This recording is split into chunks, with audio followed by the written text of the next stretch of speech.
halal ada, kenapa orang ambil yang haram? Cuman kita himbau kepada siapapun, jika punya permasalahan seperti ini, jangan sampai diungkap di tempat umum, bukan menjadikan hati tobat atau sadar. Yang kebetulan wanita tadi tidak menyebutkan identitas. Dia hidupnya adalah di, ini perempuan itu namanya siapa itu kalau tidak tahu, dia hidupnya di planet Plato, apa planet Jupiter. Jadi nggak usah dicari orangnya. Jadi tolonglah kalau ingin bertanya tentang hal begitu, betul-betul harus ada kamuflase. Dia hidup di Jupiter, planet Jupiter. Dia jadi jauh, nggak ada di bumi ya. Nggak usah dia. Baik. Subhanallah, kami ingatkan, pintu halal itu mudah, kenapa harus ngambil yang haram? Dan kalau haram dikejar, orang nggak akan ada puasnya. Na'udzubillah, murka Allah. Kalau sudah tidak ada puasnya, bagaimana? Kalau orang berani dengan zina dengan 100 orang, maka dia akan rindu yang ke 101. Tapi kalau orang meyakini yang halal adalah karunia agung dari Allah, dia akan merasa cukup dengan yang halal. Jangan sampai gampang melakukan naudzubillah urusan zina dan sebagainya. Kalau sudah orang mencicipi yang haram, dia tidak akan puas sampai kapanpun. Dan dia akan mencoba lagi sampai kebiasaan haram menyeret dia kepada su'ul khatimah. Hati-hati. Siapapun yang pernah kepleset dalam kehinaan, hendaknya segera tobat. Karena apa? Haram yang dilakukan adalah mungkin adalah dengan bermacam-macam mencuri kesempatan dan lain sebagainya. Sehingga terasa istimewa betul saat itu. Sehingga seorang pezina ternyata merindukan suasana itu lagi. Merindukan suasana itu lagi. Jadi kesempatan sempit seperti apapun dia ingin. Sementara suasana lapang dengan istrinya dia mungkin tidak mau berhubungan. Karena sudah dia lebih dihinakan dengan suasana. Karena sudah terkesan dengan hal-hal yang semacam itu. Na'udzubillah. Dan dia terus ingin mengulang-ulang. Bahkan mungkin ada pengakuan dari seorang, betul, saya dengan istri saya yang lebih cantik pun saya tidak bangkit syahwat. Tapi di saat ada kesempatan dengan orang yang haram, kenapa bangkit syahwat saya? Ya itulah, kamu sudah terlatih dengan keharaman. Seorang perempuan juga demikian, karena suaminya adalah lebih ganteng, suaminya lebih perkasa dan sebagainya. Cuman karena dia mencicipi yang haram, lihat, dia ingin mencoba lagi yang haram. Na'udzubillah. Ya ini bahaya sekali. Takutlah kepada Allah, murka Allah. Kemudian di sisi lain, sebagai seorang istri harus, jangan biasa seorang suami melakukan keharaman, mohon maaf, alasannya nyalahkan istri. Mungkin karena istrinya tidak memperhatikan, atau istrinya sakit dan sebagainya. Itu bukan alasan. Itu lebih bodoh lagi. Mungkin ada seorang suami melakukan kehinaan, alasannya apa? Kamu sih nggak melayani saya, kamu sih sakit-sakitan, kamu sih begitu. Itu orang yang paling kurang ajar kepada Allah. Yang bikin sakit siapa coba? Allah. Jadi mencari pembenar, dulu busuk sekali laki-laki seperti itu. Seorang perempuan juga sama. Mungkin merasa bahwasanya suamiku marah terus dan sebagainya sehingga cari kesenangan tempat lain. Wah ini balik. Setan yang menyuruh marah suaminya itu setan menjerumuskan wanita untuk berzina. Kenapa? Dengan suaminya mungkin sudah tidak mesra. Atau mungkin sudah mesra karena bodohnya perempuan ini sehingga dia melakukan kehinaan. Dan ini bisa terjadi. Karena tidak takut kepada Allah. Lebih merindukan kehinaan. Na'udzubillah. Ada neraka sana. Ingat, takut kepada Allah. Kehinaan. Dan hukumannya bisa saja di dunia akan dirasakan sampai di akhirat nanti. Kehinaan. Tidak menemukan kebahagiaan yang jelas setelah itu. Dia tidak akan menemukan gersang hatinya.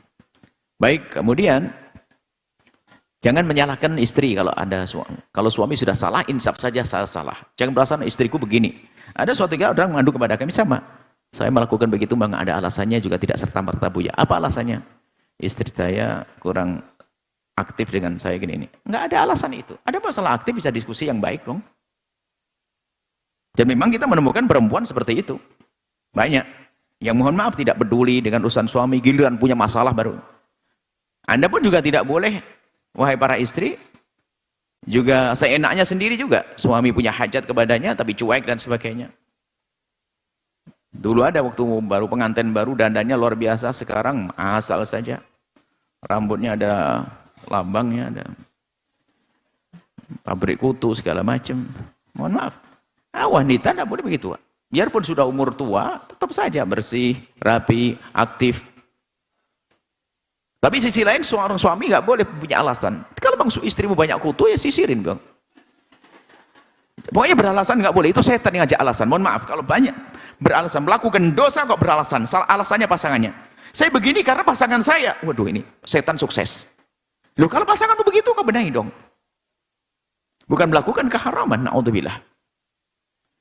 Jadi penanya tadi pun jangan sampai mau dibisikin setan lalu ingin melakukan. Nah, ini nanti setan menarik lagi. Mohon maaf, istrinya cuek. Suaminya akhirnya apa? Ya sudah, saya cari serangan tempat lain. Istrinya sakit, cari kesenangan tempat lain. Haram, naudzubillah. Istri mungkin tersinggung. Akhirnya apa? Melakukan yang sama. Ngapain juga saya tahan-tahan? Akhirnya setan tepuk tangan. Dua berhasil, sukses semuanya, hina semuanya. Makanya jangan sampai kekurangan pasanganmu alasan untuk Anda melakukan kemaksiatan. Awas, hati-hati, harga mati. Jika istrimu tidak peduli dan sebagainya, bukan berarti Anda harus melakukan keharaman. Jika suami itu tidak peduli atau yang lain sebagainya, bukan alasan Anda melakukan keharaman. Untuk diselesaikan bersama, namanya tafahum, diskusi yang baik dan sebagainya. Ngaji, biasanya ngaji bersama. Kita selalu ingatkan, istri jangan sampai cuek banget. Sehingga sampai suaminya terlantar setiap malam, terlantar. Istrinya main handphone segala macam dan sebagainya, ngorok segala. Sama seorang suami, Masya Allah, nggak peduli urusan istrinya, sementara istrinya adalah orang yang punya syahwat yang besar dan sebagainya. Tapi ingat, jangan gara-gara suaminya begitu lalu dia melakukan keharaman, dia bodoh sekali. Nah, setan berhasil menjerumuskan dia. Naudzubillah, zina tidak gampang. Zina tidak gampang. Zina adalah hina. Orang mulia susah. Bersentuhan tangan, berduaan, apalagi sampai membuka auratnya, melakukan kehinaan, nggak kebayang bagi orang-orang mulia. Nggak kebayang. Dan Anda seorang laki-laki hebat, jangan melakukan kehinaan. Akan tapi jika ada orang pernah kepleset, tinggal tobat, kembali kepada Allah Subhanahu wa taala. Pertanyaan apa yang harus dilakukan oleh penanya tadi? Anda harus bersaing dengan Anda. Anda harus tampil lebih aktif, lebih cekatan deh untuk menyambut suami, melayani suami dan seterusnya. Kemudian berlemah lembut dan sebagainya untuk buat perubahan. Setelah itu baru nasihat. Suami jangan sampai hanya nasihat, tok mukanya masih masam, cemberut dan sebagainya. Iya, mau patuh apaan mukamu kayak gitu. Dia akan marah. Anda berubah juga dong. Tapi suami jangan mengatakan gara-gara suaminya istrinya cemberut lalu melakukan haraman. Jangan-jangan. Saya ngomong itu kadang-kadang takut salah. Saya itu ngomong salah. Kalau ngomong begini, istri cemberut tok, makanya suami begitu. Langsung suami bahkan alasan. Makanya gara-gara kau cemberut saya begini. Wah, ini repot ini gini. Jadi ngomong nasihat itu betul-betul hati-hati. Saya nasihati semuanya nih. Jadi tolong jangan nyalahkan pasangan. Oke, Anda sebagai seorang istri berlemah lembut, mungkin semakin baik dan sebagainya. Kemudian juga ingatkan suami dengan cara yang halus. Kalau tidak, bawa ke tempatnya orang yang mengerti, bisa nasihatinya. Insya Allah suami Anda sebenarnya juga takut kepada Allah. Akan tapi mungkin dari bahasa LDR segala macam atau bagaimana? Jauh tempat atau bagaimana? Jadi tolonglah kebersamaan itu. Kebersamaan biarpun belum fisik, akan tapi komunikasi yang aktif, baik antara pasangan itu akan menjaga. Tapi kalau sudah komunikasi jarang, Masya Allah, telepon kalau ada hajat, nggak ada komunikasi yang indah, di rumah sibuk masing-masing dengan handphonenya dan sebagainya. Aduh, ini rumah tangga kayak apa? Sudah terjadi apa-apa baru nyesel nanti. Tidak, rumah tangga Anda harus indah. Yang Anda lakukan adalah Anda berbenah, wahai wanita solehah. Anda berbenah untuk menyiapkan nasihati pada suami. Jangan nasihat tok, tapi Anda tidak berbenah.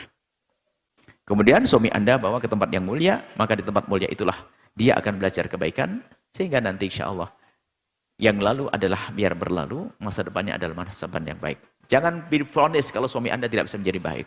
Suami Anda bisa menjadi seorang suami yang soleh dengan penyesalannya takut kepada Allah. Karena kepandaian Anda di dalam mengajak dan atas petunjuk Allah Subhanahu wa taala, wallahu a'lam bishawab. Setelah Anda menyaksikan video ini, jangan lupa berselawat kepada baginda Nabi Muhammad sallallahu alaihi wa alihi wa sahbihi wasallam.